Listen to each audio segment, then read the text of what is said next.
All right, folks, we are recording this, so it can be a resource for others. Great. Well, hi, everybody. My name's Claire. I'm assisting Colette today and with the Downtown Program Fund. And after Colette goes through the application with us, we'll have time where I'll show you how to go through the budget. And if you have any questions, just put them in the chat and I'll make sure Colette sees them. Awesome. Yeah, I'm going to be sharing my screen in a moment. But before I do that, we also have one other employee who's just coming in. I don't think we're going to do a round of introductions. I'm just grateful you all are here and excited to talk about the Downtown Program Fund. If you could update your name, and if you're with an organization and any pronouns, that would be awesome. If you haven't done this before, you go to your tile of your video. There's the 3 dots. You click on that and go to the bottom and say rename. That would be awesome to have your name, your organization, and any pronouns that you'd like to be us to use. So the Downtown Program Fund is in about its 5th year. For us, it is all about community-driven events and programming as we build community, as we inspire community, as we uplift community. And for us in cultural services, it's really about getting resources into the hands of amazing community producers, artists to fulfill your visions, your hopes, your dreams as we inspire and invigorate downtown. So the Downtown Program Fund, and this is also on the website, but I'm going to just share the goals, seeks to draw people, economic vitality, create a sense of place and safety here in the downtown core through activation of outdoor spaces with arts and culture events and/or installations. The Downtown Program Fund seeks to help artists and arts organizations survive and thrive through the economic effects of the pandemic and in this kind of post-pandemic world. Foster a sense of belonging and safety for historically marginalized and underrepresented communities such as Eugene's BIPOC, LGBTQIA communities, low-income communities, people experiencing disabilities, unhoused individuals, youth, and seniors. And to promote cultural exchange through public arts and cultural expression and experiences that generate empathy, understanding, dialogue, wonder, and curiosity. So our goal for this meeting is to try to answer as many questions as possible. And so you all feel solid in your understanding of the program and next steps. I will be taking questions as I go, and Claire's going to help me monitor those because I have to minimize my screen in order to look at notes and share my screen. And so our goal is we're going to walk through the website. I'm not going to read through the whole website, but I'll call out changes that are different from previous years and just kind of some important high points. So the goal is to get through the website, answer questions as we go, and then save out some time at the end to work through the budget sheet. If you were here at the beginning, Claire's going to walk us through the budget sheet. And if we don't have time today because folks have a lot of questions, then we will record her filling that out and upload it to the website as a resource. So if you're just coming in, please go ahead and update your tile and in the top right-hand corner with your name, part of an organization, and then any pronouns you would prefer us to use. Okay, any questions so far? Otherwise, I'm going to dive in and start sharing my screen. Okay, can folks see my screen? You should see the Downtown Program Fund from our website. Yeah, looks good. Okay, thank you. So first page gives the overview. I shared the goals, virtual info session. Really the information that's really relevant for you all is to get familiar with these tabs. The application is due at noon on February 6th. So we have just a little under a month left to go. And I'm going to start with the eligibility requirements. The program period for events or installations is April 1st. So this April 1st through October 31st. We are wanting to save out approximately, or I shouldn't say save out, direct around 20% of the funding to first-time programs. For us, it's a balance of making sure that there's still space for newer programs versus those who maybe have applied multiple years and keep getting funding. That feels really important to us. And just a note that's not on the website, historically or previously, the fund bucket was $25,000, and I'm really excited to share that that has been increased to $50,000. So there's more of a chance that those that are applying will be funded. And that another key thing to note for eligibility, which we'll get into a little more if people have questions, I can answer that, is around the matching funds.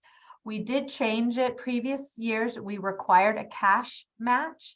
This year, we kind of combined matching funds, a one-to-one match, to be cash, in kind, and or volunteer time. And it shows how to calculate the volunteer time. And Claire will get into more of the specifics in the budget towards the end. Anybody have questions? I see there's some chat stuff going on. Or is that just, okay, please stay on mute. Okay, great. All right, I'm going to keep going through. So then the next tab is the application. There is a lot of information in this list of application questions. So this is where, before you go into the form online, this lists out everything that the form will be asking you. So it's really important that you look at this, get familiar with this. There's program quality, applicant capacity are going to be kind of the bit, and long-term impacts, equity, inclusion, diversity are really going to be the key things that the selection committee will be scoring you all on. And then there will be the option for supplementary materials.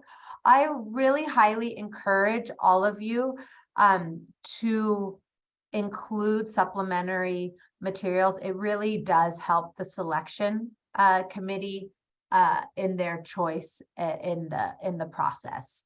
I recognize if you're a newer project, you may not have as much media to share.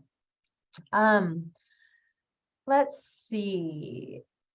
For the selection criteria, which goes back to kind of the questions in the application, we will be looking at programming quality, the applicant capacity. Have you done something like this before? Have you displayed excellence in planning? Do you have experience administering and producing similar programs? The long-term impacts. Our hope is that programs like this help build capacity, help build professional development for organizations and cultural producers. And then a tenet of our program is really valuing equity, inclusion, and diversity. And so we want to understand if your organization does represent historically marginalized or underrepresented communities, and then how does the program provide access, opportunities, and or resources to these communities? And then thinking through kind of how you recruit and market. If you say, yes, we do, how are you actually reaching out and including those communities?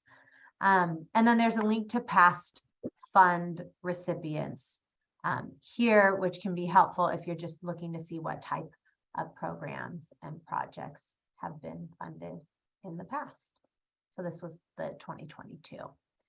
And just some people want to know, so selection criteria, who's choosing. So there will be a committee, probably 5 to 7 folks. We haven't selected them yet. That's the next step after this meeting.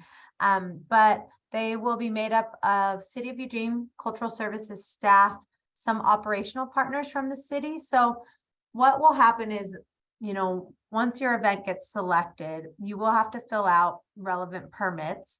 And one of them is the downtown activity zone permit. And we work really closely with our downtown operational partners, such as EPD, City of Eugene facilities, our downtown ambassadors, to help support the events. And so we'll pull most likely a downtown ambassador onto the committee that selects, because they will be supporting, and they've seen a lot of events throughout the years, and projects or installations throughout the years. We'll ask a downtown business, either owner or or somebody managing a downtown business to be on. Make sure that there's an artist or artists also on the selection committee. Any questions so far?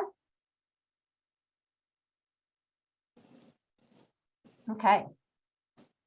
So that was selection criteria. And then expectations and support. So one of the key things is, we are after you get awarded the funds, we become a sponsor of the event. And so really all of the marketing and promotion of the program is your programs or projects responsibility. I'm going to drop in the chat really briefly. This is kind of buried, and we're going to pull this out a little further. It's buried in the kind of like application questions, but it's a link to the marketing toolkit. And so this talks about what we kind of typically do. There's here, I'll go ahead and pull this over. There is community calendar. So it gives the links to the community calendars that we submit to, talks about social media sharing, how we'd like to be tagged in it, gives some recommendations around when to post. We as an organization have some event supplies, and some of those are A-frames, which are expensive to buy, but we have them as a resource. So I think having signage at events or projects is really important. And so if you decide you want to print on foam core, we have some A-frames. We talk about promotional emails, posters, handbills. There's an opportunity to promote through Aquí en la Ciudad, which is a City of Eugene weekly Spanish language broadcast that goes to the La X Facebook page. And so it talks about that. And then kind of other stuff, there's radio, there's TV, there's other print publications. These are the ones we're focusing more on these days. But these are the ones we wanted to call out specifically. Another key change this year. So if you're new, welcome. If you've done this before, then this will be more relevant, I guess, to you. But awardees will receive 80% of the funds upon award notification and 20% upon completion of your program and receiving the final report, which we say is due October 15th. We just kind of caught this today, even though the application or the program period is October 31st. So we'll probably be changing that to November 15th as when that's due, in case you have an event that goes towards the end of October. And then this talks about support from cultural services. So we are here as kind of advisors, consultants, support staff as you want to know about permits, which there's multiple permits that could be needed depending on the scale and scope of your event. We have that promotional toolkit, all that publicity. And then when we start to get down to the nitty-gritty details of the operations of the event, we do have some tables, chairs, and canopies for loan. And that's helpful for our team to start to plan out at least 2 to 3 weeks ahead of time. So because then that requires meeting, volunteers for loading up the equipment in whatever vehicle you have and getting it to the right spots. But those are a huge resource for folks, and a lot of downtown program fund applicants have used our canopies, our tables, our chairs for their events. Questions in the chat? Yeah, Colette, Kari is wondering if you could talk about insurance. Yeah, so that's a great question. So for the downtown activity zone permit, insurance is required. And Jana, you're on the call. I think the downtown activity zone might have a different general liability umbrella. Typically, the city is requires a $2 million general liability policy, $3 million aggregate. which can be more extensive for folks. There are some resources online. You can look up K&K Insurance, and there's actually a resource on our event planning page. Now, if you are just doing a small installation and you're struggling to find insurance, then we can always talk to our risk services division about insurance and see if there's ever the possibility to waive it. However, insurance is highly recommended and needed. Jana, are you on here? What is the insurance requirement for the downtown activity zone permit? It's actually the same. Is it 2 million, 3 million? Yep. Yeah. And it's pretty rare. Oh, I can't hear you. Is that better? A little bit. It's how is that? What's that? Is that better? Yeah, that's a lot better. It's pretty rare that there's an insurance waiver in those public areas, just based on the reality of the space and, you know, potential risks for the area. And so planning for insurance is a really good idea in your budget. Kind of the routes that we recommend are, you know, talking with an insurance agent if that is something that already exists in your life, because there can be the possibility to extend an existing insurance policy to cover an area for a single day event, and that might be something that you could talk to an organization that you are with or that you are partnering with. And so that's kind of one way around pulling an independent insurance policy for the day. However, there's plenty of options for that single day insurance policy that will fulfill the requirements of the downtown activity zone. Did that answer your question, Carrie?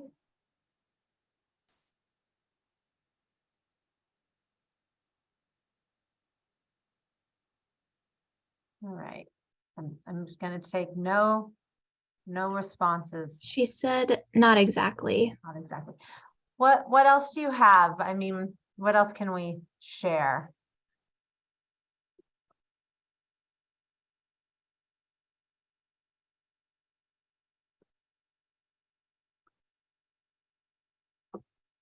I think to summarize, what I'll say is go to, once you get awarded, we can send a couple links, but really the best thing to do is Google single day event insurance or talk to an insurance agent. I think as an organization, we're hesitant to direct business to any one single event or insurance agent. That's something we have to be sensitive to. And so I know that's not the clearest answer. I know at times I've thought, oh, we should have a list, and I've heard back from our risk person that because we're a large organization, we really want folks to do that research. So I'm sorry we can't provide you specifics. I do know one agency that we have sent people to is through K&K Insurance. And Claire, Jana, do you mind going to the for event organizers page? And there is a link there, or Googling it and dropping that link in. Yeah, I can do that. Awesome. Okay. We have a couple other questions in the chat, Colette. Sure. Leandy wants to know about if borrowing cultural services equipment can count as an in-kind donation in the budget. We could also talk about that in the budget section. Yeah, we talked about that, and I think we're not going to, because it's hard to know at this stage how much equipment you really need. That really ends up coming, I think, when you get into the really specifics of the operational details. Great. And then another attendee is wondering if we will have a main liaison or contact person for each grant recipient. Yeah, that's a great question. So we are in the process of hiring a downtown events and permitting assistant, and that new person who's joining our team will be your main liaison. And so They will also be the ones responsible for the downtown activity zone permit. And so as you fill out the permit and they find out what your needs are, like, hey, we're going to do Kesey Square. We want the lights turned off because we have event lighting and we're having a movie. Well, then they'll work with you and work with the downtown facilities team to do that. Gianna, do you want to add anything? Gianna was our previous downtown events and programming assistant coordinator. Do you have anything else to expand upon since you served that role for a while? Oh, we can't hear you. New headphones. I'll go while you get, are you there? Yeah. Okay. Yeah. The person who will be in that role will be super available. It's 100% part of that role to be as supportive as possible to help foster the success of the Downtown Program Fund grantees.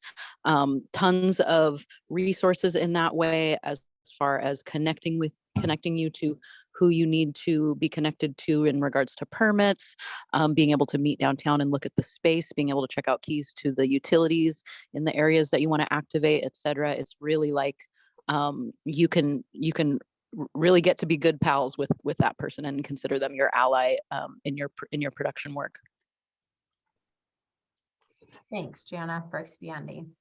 I have a couple other Farmers Market Pavilion questions for you, Jana, from the chat. So another attendee is wondering, if we wanted to use the Farmers Market Pavilion, how would we need to include that in our proposal? And is there a fee? There is a fee. At this point, it's just to be totally transparent with this group.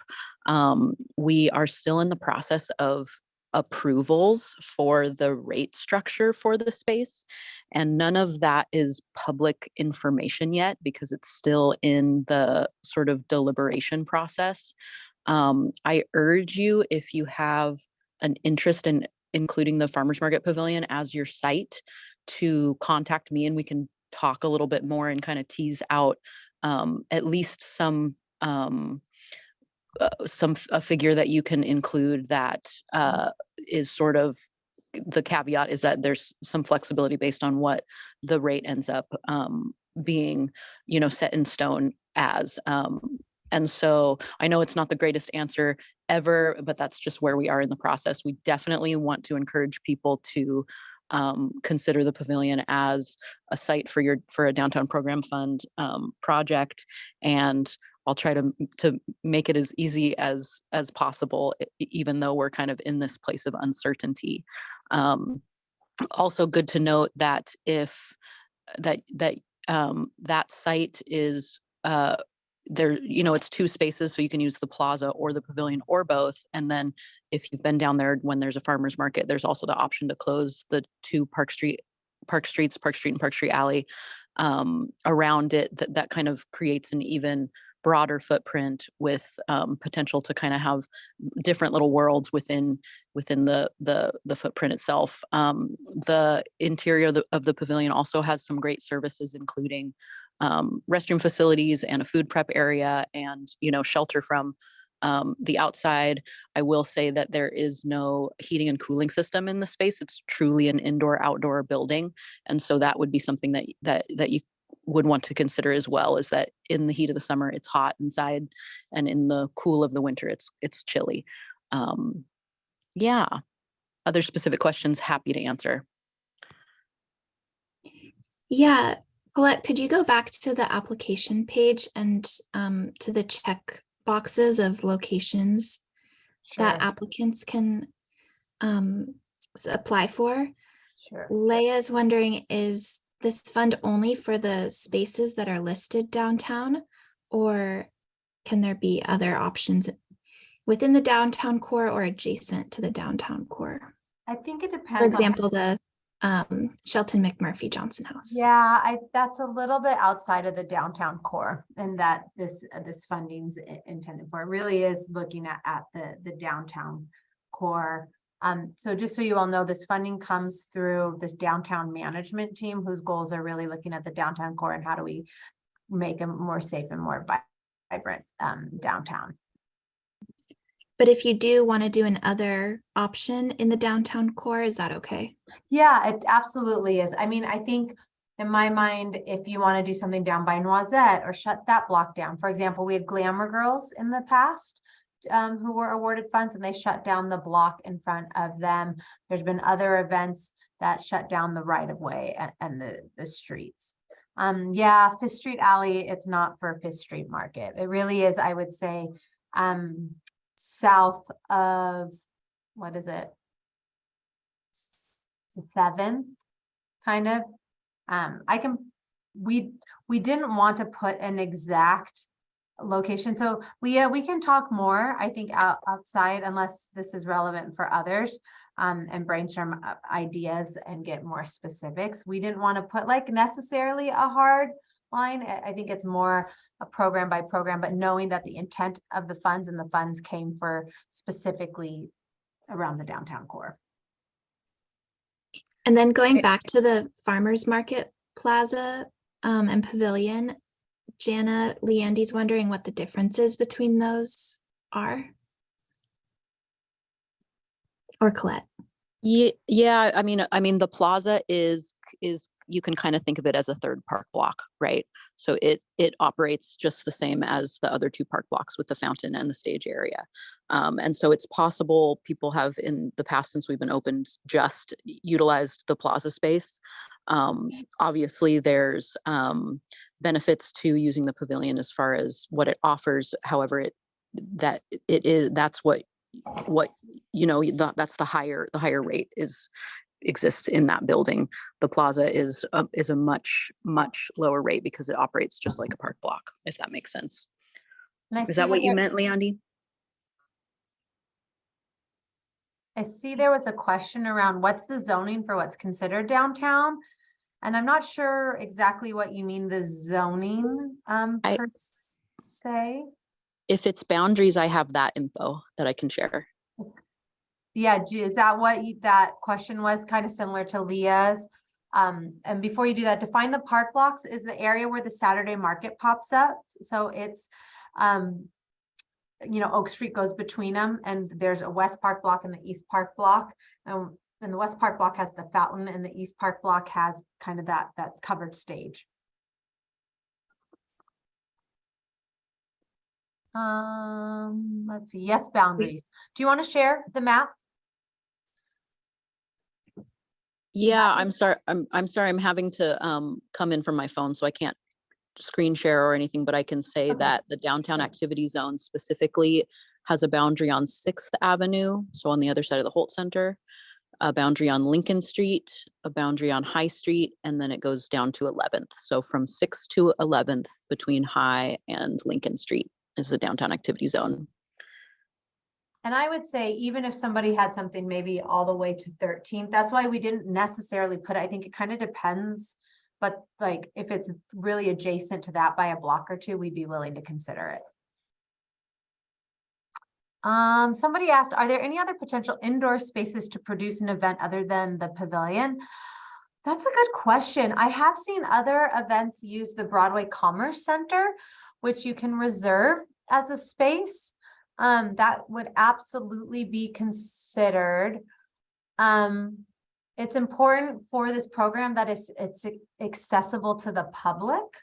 And so that's something to consider. We haven't had anybody propose anything like inside, let's say like a coffee shop or anything like that. I would say when we think about like equity, inclusion, diversity, and accessibility, that might not be as strong of a proposal as something that is more open to the public, but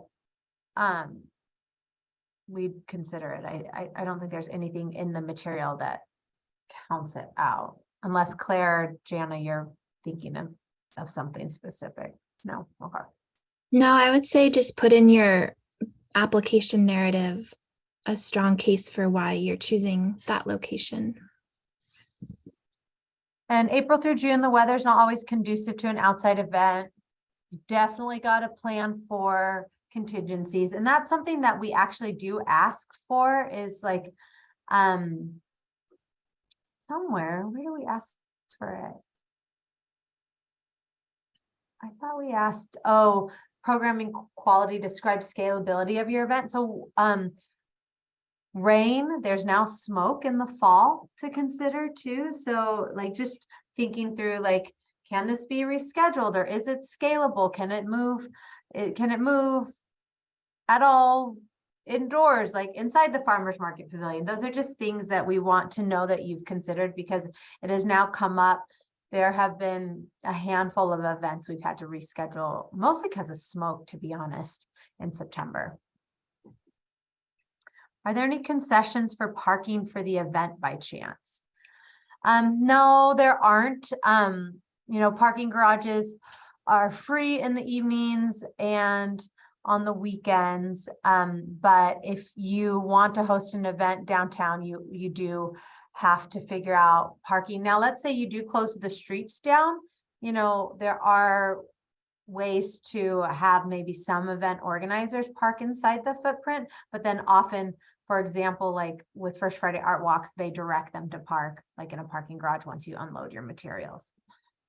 Some producers will save out a little bit of money to reserve parking for the day. You can reserve a meter through parking services. It's just an extra additional fee. I want to say it's like $20 a day or something like that. And that way you'll have, guaranteed parking for your load in, load out vehicles at your site. So you can do that there. It's just, the cost is the same as what it costs to the public to do something like that.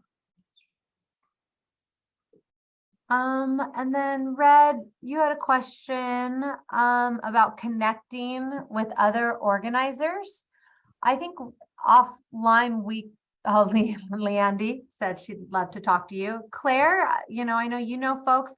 What my thought is, we could absolutely outside of this meeting, like connect you with other folks doing it, and then you could reach out. I mean, I like to think that one of the resources we provide is knowing folks doing this work in the community, this awesome work like yourself.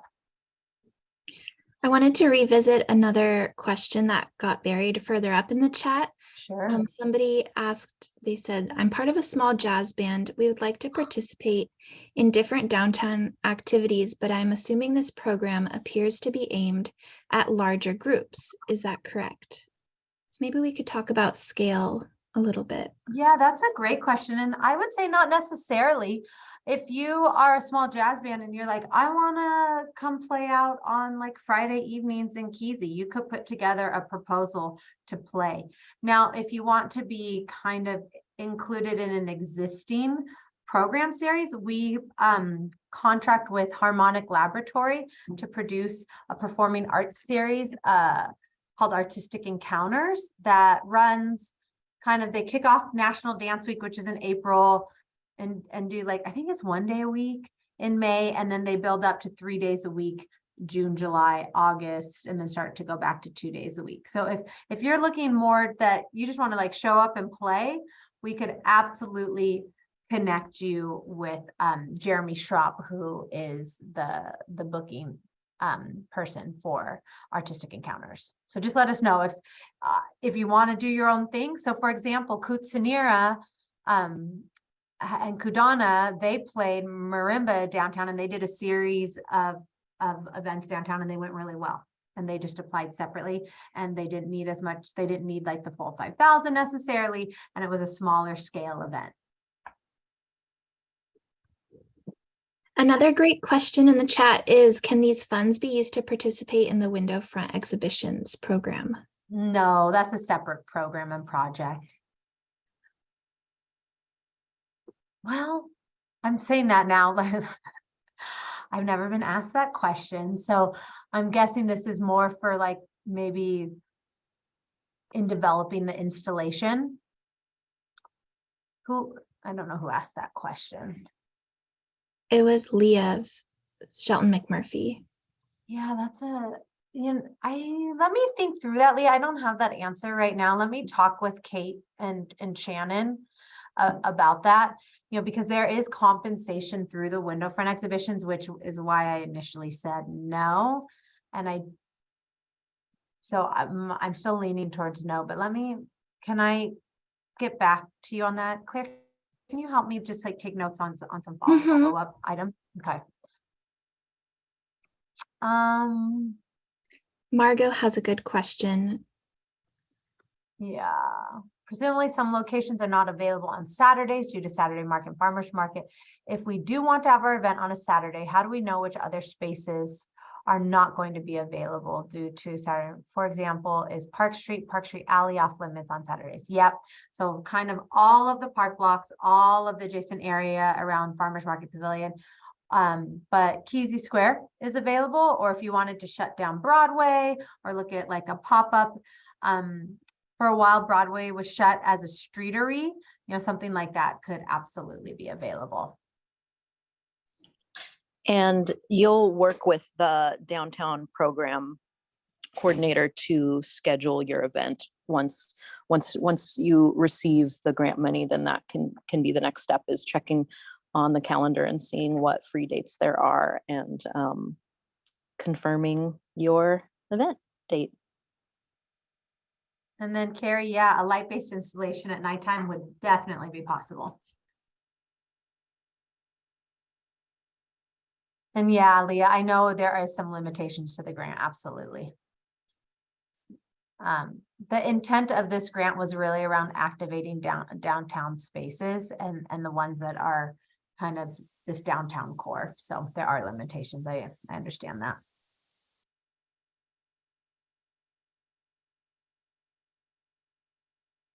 Other questions? Otherwise, can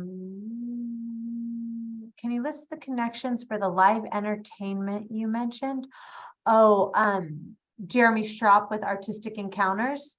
Go ahead and send me an email. I put my email in there and follow up and let me know what you're looking for or what kind of music you're playing. And then I will connect you with Jeremy Schropp with Artistic Encounters. So I'll drop my email again. It's on the website, but go ahead and send me an email.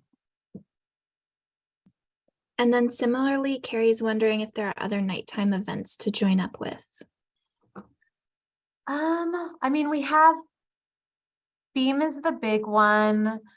Obviously, I know you're very familiar with that. Maybe First Friday art walks. It's interesting, this period, it stays light later. So that's always something to consider with light-based installations kind of in the summer, is recognizing that in peak of summer, it's like 9:30, 10 even. And then kind of when you start to get into like July, August, April, May, then it starts to get darker closer to 8:30. Right now, I don't know of any others, maybe Fiesta Cultural could be something. But I would contact First Friday Art Walk if it's something you're interested. They're the most consistent event. Now, after the fun, we might have others though, like other events that you could pair up with as well. And no, Broadway is not going to be closed to motor vehicle traffic this summer. So if you want to propose a street closure, what you would need to do is contact like American Barricade or West States and talk with them around like the proposed street closure and find out how much would it cost to shut down the streets and put up those barricades. What our team does is if we do a street closure, we contract that out with like West States or American Barricade, and we say, here's our traffic control plan, here's what it costs, and then they put it out and they pick them up as well.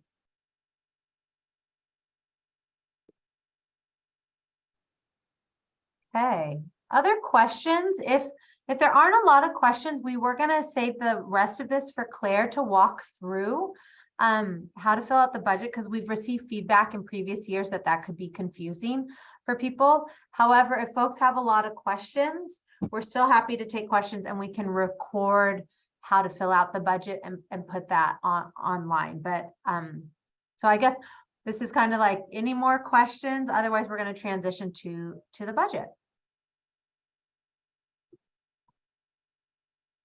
Feel free to unmute yourself too if you want to ask a question.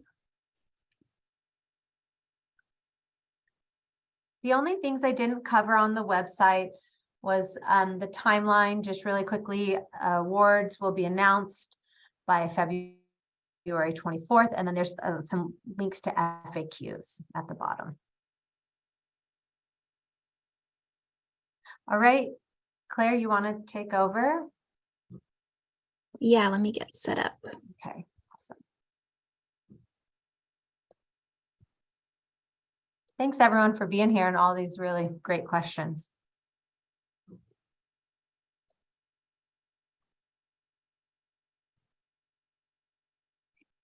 I'm going to try to pop out the chat so I can see your questions as well.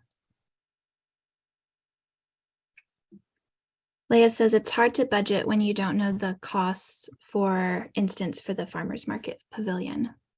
Absolutely. And Jana will have a conversation one-on-one with folks if they want to use that. Unfortunately, because it's not approved by our city attorney, we're just in this like really funny period where we know it will be open for the summer, but we don't have the officially approved rate structure. So we understand how that makes it challenging. So I'm putting Gianna's email back in the chat so you can contact her directly, Leah. Colette, do you want to talk a little bit about examples where projects have been granted and then their budget has shifted and how that happens? So like if someone were to submit a budget and then it needed to shift, what that kind of looks like. I think that might alleviate some concerns about not having exact numbers from the get-go, or if that happens. Can you give more of an example? I guess when it shifts. I mean, you know, a proposal budget might fluctuate depending on how the event shakes out, right?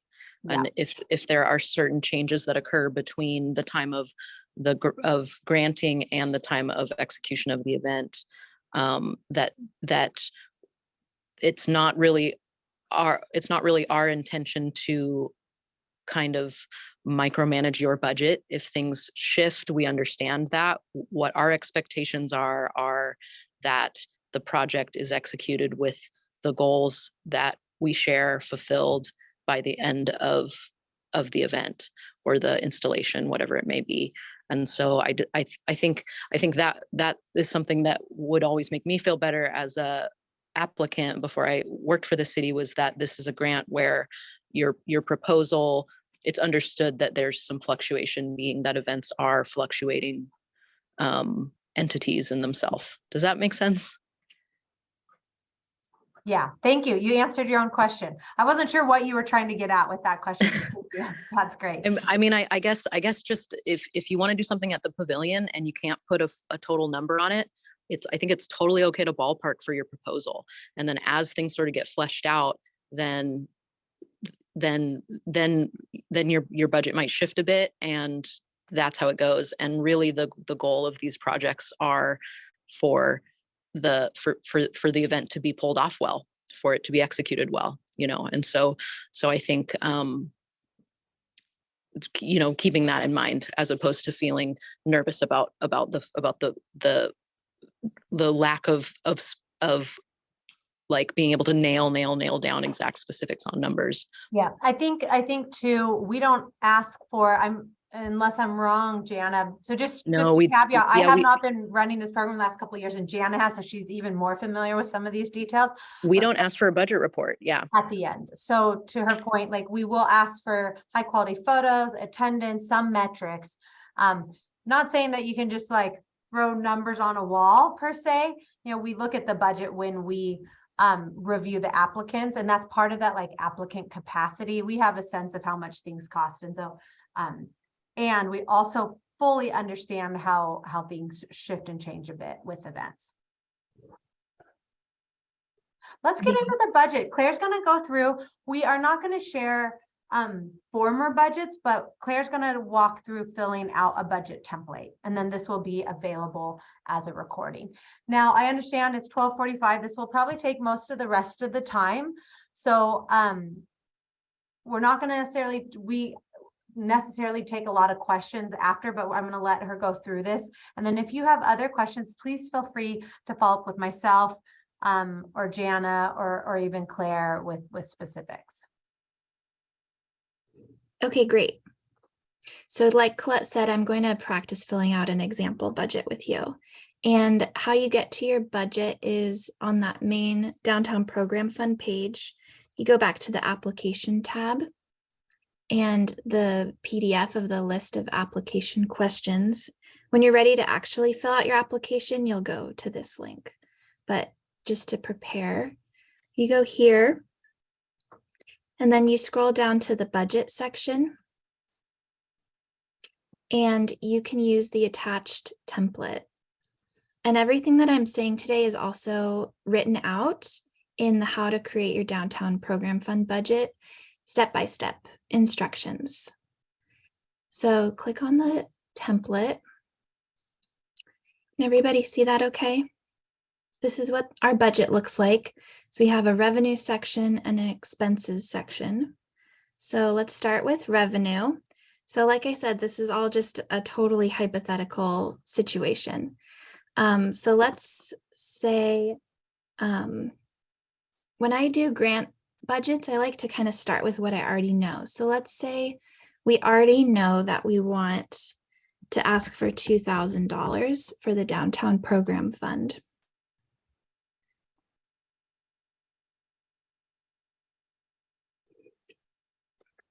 Going through these different categories, we know that we're going to need volunteers to help run our event.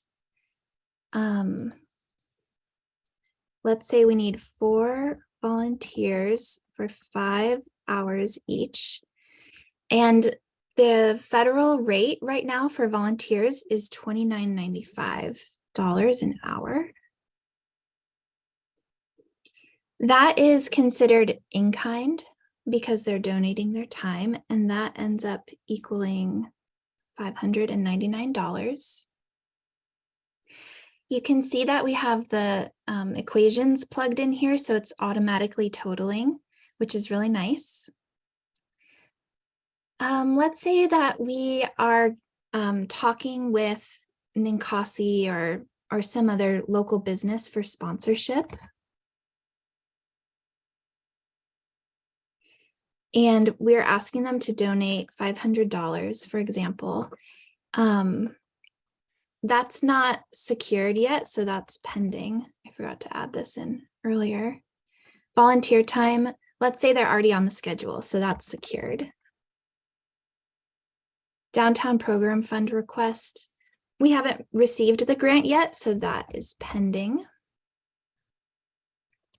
You don't have to fill out all of these categories. Like say maybe we didn't get any other grants for this hypothetical event, so you can leave that line blank. Let's say that we want to invest some of our own money into this event.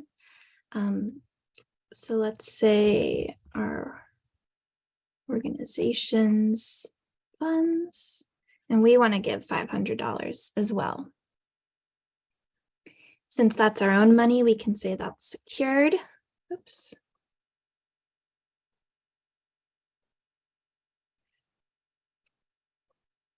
Let's say for this event, we're not having any ticket sales or sales at the event.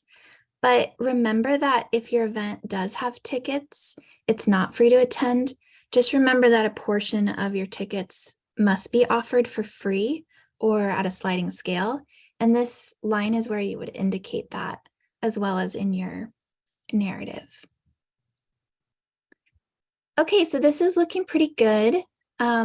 This is a good time to talk about the matching requirement, which I don't know if Colette we've touched on yet. So basically, this grant requires a 1-to-1 match.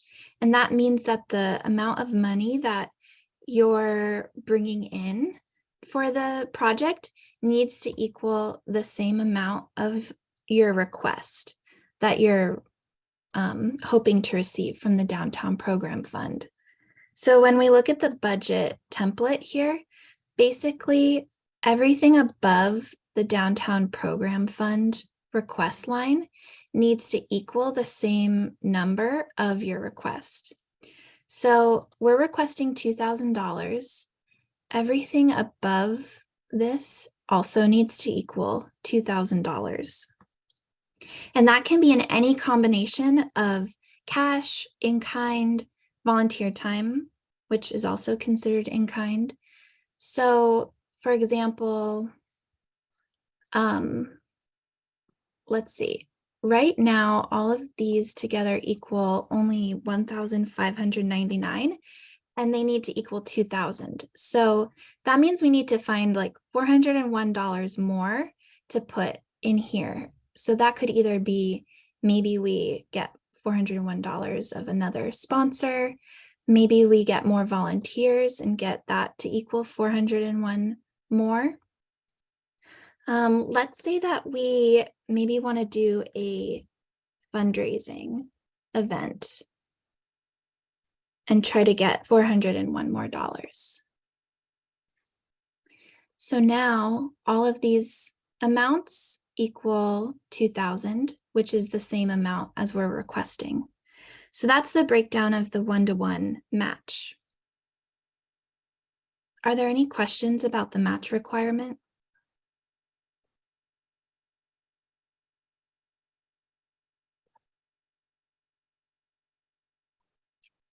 Now's a good time to talk about it. You can always email us. I don't see any questions coming in. Oh, can you give an example of an organization in kind item? And then what about supplies? So that could be, in my mind, maybe in the other category, if you have a bunch of supplies. So if you're like, we are donating, we're having a kids activity and we're donating all of the supplies and they come out to $100. I think in my mind, that is probably the column, unless we want to add, Claire, a column for supplies specifically. We do have a section for supplies and materials under expenses. So think about it for supplies. Are the supplies either in kind, like you would be spending those, or you'd be receiving them? It's kind of confusing what's considered revenue and expense. Colette, I don't know if you can speak to that at all. Yeah, I mean, that's a good point. Personnel, so under program expenses, in-kind value. I mean, in my mind, that is an in-kind value. I guess I would think that would be considered as part of the match potentially as well, right? Like, or if you have an artist fee and it's not, they're donating a portion of their time. I mean, in my mind, that's all in-kind. So then does the in-kind, maybe Claire, we need to look at the spreadsheet. I wonder if there's a way we put the, like, note the in-kind a little differently. Mm-hmm.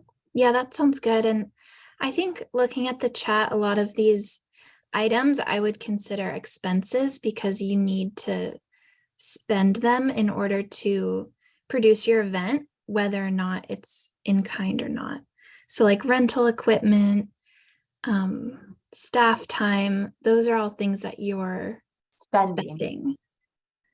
But they can still be considered as part of the in-kind match. Yeah. So yeah, so let's look at this. There's a lot of chat. Let's see if we talked about this. Can you give an example of an organization in-kind item? You know, I think there's a lot of things that could be an organizational in-kind item besides staff, besides like equipment potentially. Gianna, do you have other thoughts that you've seen as you've run this program?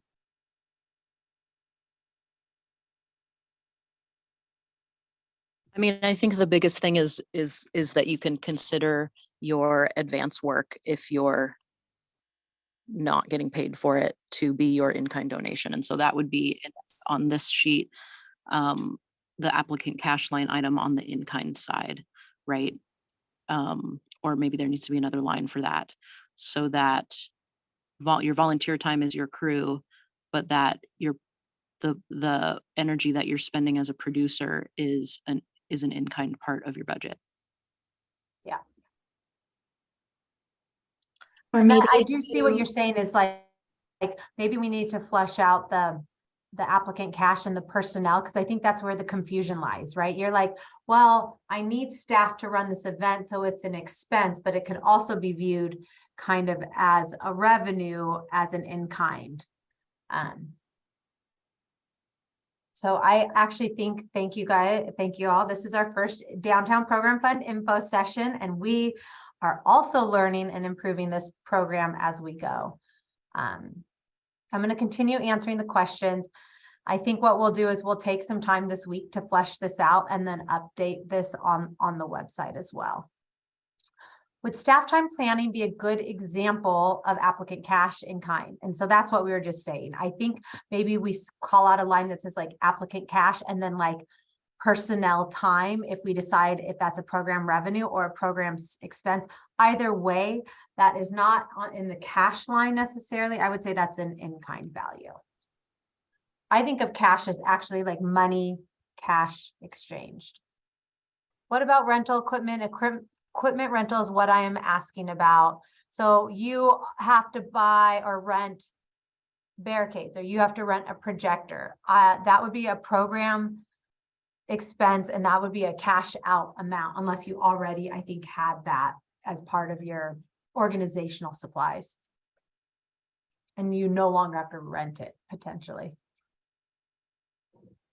And if you do own that as part of your organization, that could be an in-kind donated item, is the use of a projector, for example.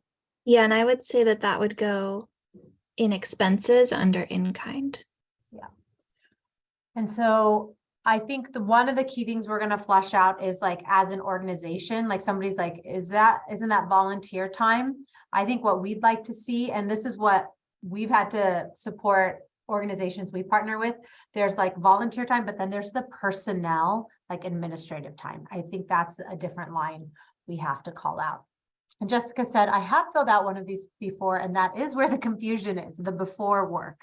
So let us dive in a little bit more to make this, I think, a little more easy. And I think what we'll do is just do a hypothetical event that we fill out to try to make sure that we're being more clear. If you have any specific questions, feel free to contact us and we'll work through it with you. Okay, let's see, other questions. Yeah, thank you, you're welcome. Let's see, we are at time, remarkably. Thank you all so much. I'm glad you all are here, and a hypothetical event would be an awesome help. So maybe that's it, Claire. Maybe we do another recording. We'll work through something, and maybe we'll do another hypothetical event that we work through and do a recording of. We can absolutely do that. Hi, everybody. My name is Claire. Welcome to the budget informational video where I will practice filling out the budget template for you to complete your Downtown Program Fund application. If you have any questions about how to do your Downtown Program Fund application and budget, please email Colette Ramirez, and I will put her email into the chat for you to copy. That's Colette Ramirez. So let's get started. So you get to the budget template by visiting the application tab of the Downtown Program Fund page. Here we are at Downtown Program Fund page.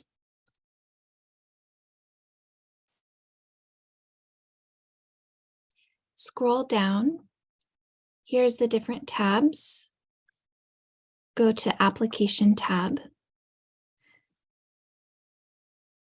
So you can click on the list of application questions. When you're ready to actually apply, you'll click on the Downtown Program Fund application. But for now, under list of application questions, scroll down to the budget section to fill out your answers. Here's the budget section. Under number 15, use this attached template to fill out your budget and include with your application submission. So now I'm going to practice filling out the budget template with you. And don't forget that all of these instructions are also written down on this document linked here, how to create your downtown program fund budget for step-by-step instructions. I already have the template opened up and started filling it out. I'm just going to walk you through this. Feel free to pause this video, go back, rewind, and listen to it again. And don't forget, you can always email us for any questions. So let's start with revenue. This is the money that we are bringing in for our proposed event. I always like to start with what I already know. So we know, for example, that we want $2,500 from the Downtown Program Fund. That is pending because we haven't received it yet. We are going to indicate that here as our organization's request. What else do we already know? Let's see, we know that we need volunteers to run the event. Volunteers would not be considered cash, but in kind because they are donating their time. Their time is valued at the federal rate of $29.95 an hour. We have 4 volunteers for 5 hours each, which is 20 hours total at $29.95 an hour. That equals $599. Let's say we already have them on the schedule, so that's secured. For business or corporate sponsorship, let's say, for example, that we've already been talking with a local business for sponsorship for this event. And we are requesting from them $500 in cash. That is pending because it hasn't been secured yet. We know that we want to invest some money from our own organization too. So let's say as applicant cash from our organization's fund, we want to invest $500. Since that's coming from us, we know that that's already secured. You don't have to fill out every single section of the revenue or expenses that comes with the template. Feel free to change those around. For example, maybe we didn't get any foundation grants for this particular program, so I chose to leave that one blank. Similarly, for program sales and fees, let's say that there are no tickets for this program, that we're not going to be getting any sales from people to attend this event or generating at the event. Just remember that if your event is not free to attend, a portion of the tickets must be offered for free or on a sliding scale, and you would indicate that here. So to be able to cover all of our expenses, we also know that we need to fundraise a little bit, especially because we're not getting any other grants or sales from this event. So under other, I chose to put here a fundraising event. Let's say our goal is $401 to fundraise. That hasn't happened yet, so that's still pending. So we filled out most of this already at this point. So I wanted to talk about the match requirement now. So this revenue section is where we would indicate the amount that we are matching. So remember that we need to provide a 1-to-1 match amount with this grant. So the grant is for $2,500, which means we need to match $2,500. That's the 1-to-1. Basically, we need all these boxes in revenue to match the Downtown Program Fund box, this amount. These 2 boxes need to match, but luckily this match section will automatically total. So you can see if you click on this, it will automatically total all of the cash here all of the in-kind here to equal your total match. And you just want to make sure that that is the same number as your organization's request. A note about the match, though, is that your match can be any combination of cash or in kind, which also includes volunteer time. That means that you can even have 100% of your match be volunteer or in kind. You can see from this example that almost $1,900 is going to be cash for the match, and almost $600, $599, will be in kind for the match. Those go together and get to the $2,500 match. So altogether, we can see that our project will be bringing in $5,000. That's for our revenue. Remember, this is just an example, and that your request can be up to $5,000. This one, hypothetically, we chose only to request $2,500, but you can request as much as you need, which can be maximum $5,000. Let's move on to expenses. This is the last section of the budget template.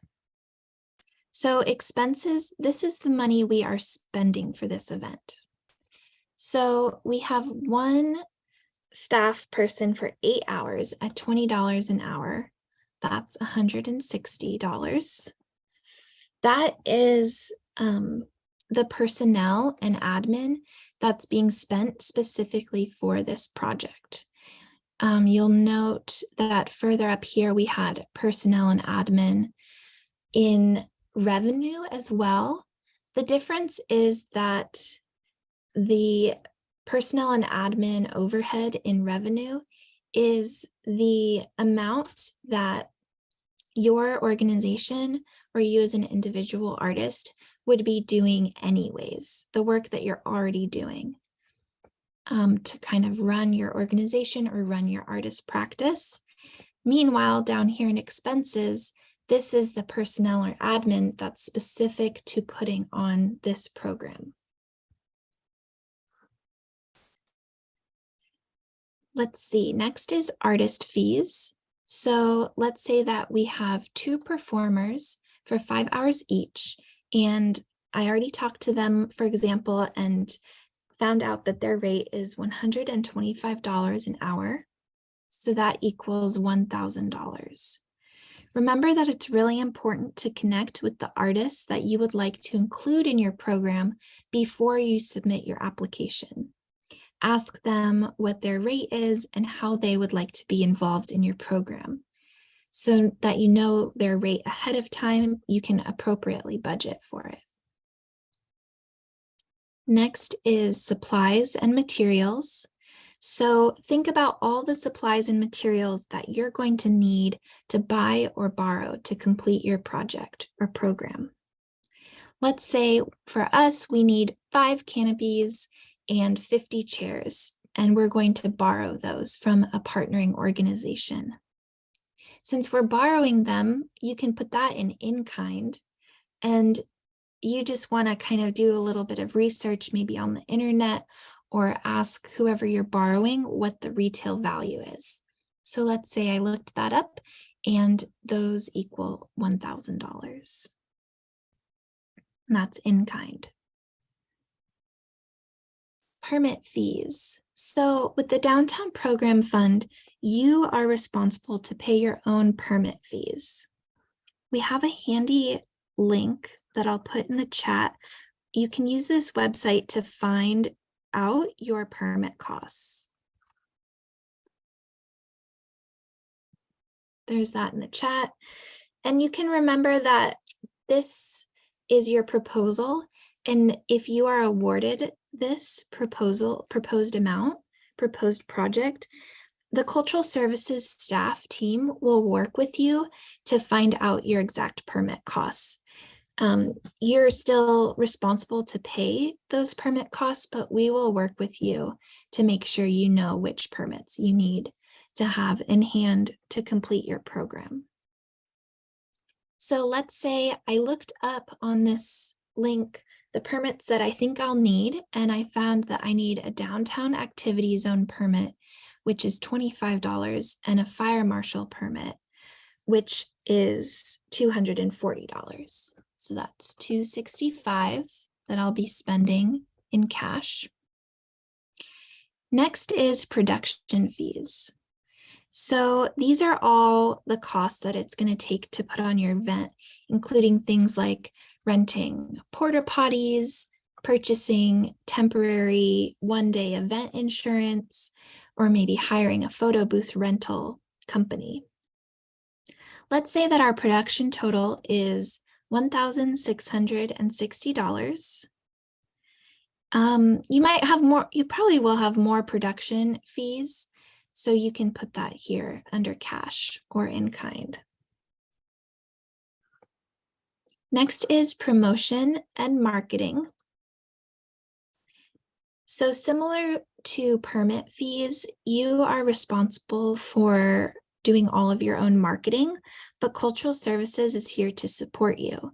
So Cultural Services will offer some social media and website marketing, but you really need to do all of your own marketing, and you're responsible for paying for that as well.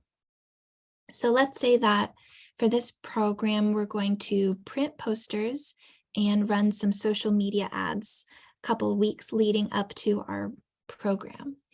And let's say the total of that is $316. Volunteer time is the last line item under expenses. You'll notice that volunteer time also shows up in program revenue. And these are the same numbers. We have 4 volunteers for 5 hours each at their federal rate for $599. That is the same here. It's a little confusing, but basically their time is considered an expense that it takes to put on your program, but you're also receiving that from volunteers as an amount that you're bringing in to support your program. So you just put the same number there. If you have any other program expenses, feel free to add it here. And that's all of the line items. At this point, everything's automatically totaled. And so you can see that our project expenses matches our total project revenue. They're both $5,000. It's important that your revenue and expenses match. For this grant, they must match. And if they don't, just rework your budget and find where you can spend more or less, or ways that you can bring in more revenue to cover your expenses. In our handy step-by-step information document, How to Create Your Downtown Program Fund Budget, it also lists a couple of ideas of how you can bring in more revenue to cover your expenses. Things like fundraising events or reaching out to more businesses to get business or corporate sponsorships. So I really hope that this was helpful, that you can use this as a walkthrough as you're filling out your budget.